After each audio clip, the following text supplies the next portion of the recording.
A pesky bug is getting even peskier. Lice are keeping local experts very busy and frustrating parents. New at 5, 2 Works For You reporter Joe Hinkie finds out why they are now harder to get rid of. Joe? Well, Brian, recently researchers found lice resistant to normal treatments in several states around Oklahoma. Here in the red, you can see Kansas, Missouri, Arkansas, Texas, all with reported cases. Now I'm told super lice seem to be here in green country. With feet dangling well above the ground and a tight grip on her chair, little Michaela Blaine is nervously dealing with a head full of lice. I have to itch it every day, and when I keep itching it, it gets hurt. And after her mom tried several times to get rid of the pesky bugs at home, she ended up here with Serenity Hair Rescue's Vanessa Decker. In less than a minute of combing through Michaela's hair, she found a ton of lice. Thousands of little eggs and little tiny hatchlings.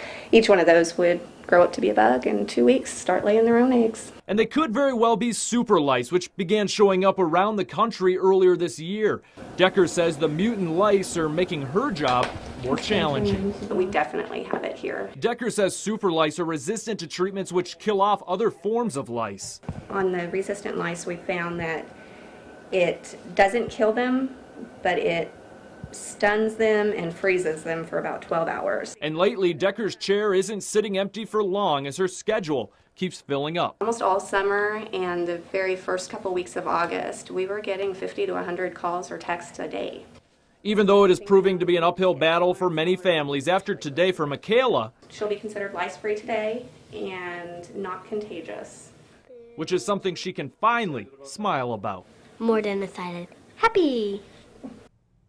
Now, Decker tells me lice usually break out in groupings, so when it comes to children, parents should try to be aware if others around their child already have lice. Coming up at 6, I'll let you know what preventative steps you can take to hopefully avoid a very itchy situation. Joe Hinkie, 2 Works For You. All right, if you are checking your child and think you have found lice, here's what to look for. They look like half heart shapes attached to the side of the hair. The strand of hair doesn't run through it either, like a bead on a string. If it does, you might just see dandruff, but if you're unsure, always consult your physician.